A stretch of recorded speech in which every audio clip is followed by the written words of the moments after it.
When the first ever railway lines were being built in the 1820s, the reaction of the people was described as fear and fascination, now the subject of a new exhibition in the National Railway Museum. What was described then as the ruination of the countryside became a permanent part of Britain's landscape.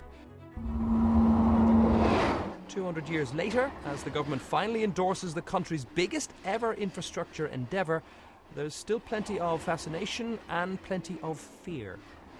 I could have gone for the short-term option, rely on a patch and mend approach, and leave our railway networks overstretched, overburdened and less resilient.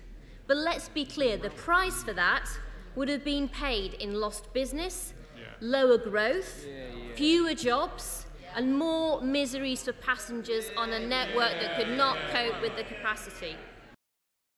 When built, High Speed 2 will depart from a beefed-up Euston station in London and head west and north to an even newer station in Birmingham, taking a mere 45 minutes. All going to plan, it'll be built by 2026. Phase 2 would see trains heading to Manchester and cutting the journey time from the northwest to London to 1 hour and 8 minutes, while another spur will travel to Leeds, where a journey to the capital could be cut to an hour and a half. Phase 2 is penciled in for completion by 2033. HS2, no thank you.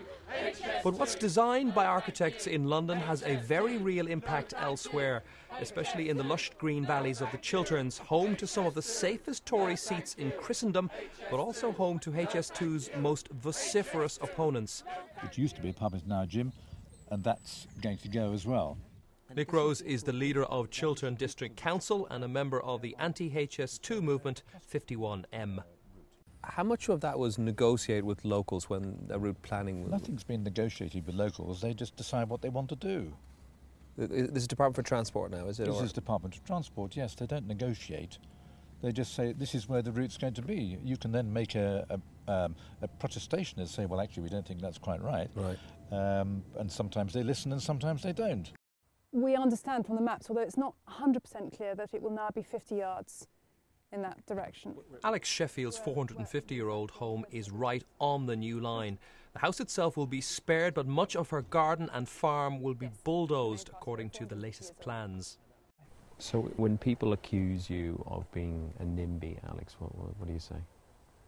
That I challenge anyone in my position not to be a NIMBY if they had their house. That was the upset of having one's house taken away from one without any say-so. How could you not care about that? A few hundred miles further up the line, the people who are set to benefit from Phase 2 of the project are much more enthusiastic. We initially asked our members about high-speed rail and whether they wanted that to come to the region. Over 90% of our members said yes, they were in favour of it coming to the Leeds City region. That's because it firms up their investment plans, it gives them certainty for the future, which is very much what business wants. It also will mean it can attract new business to the area because of those improved transport connections.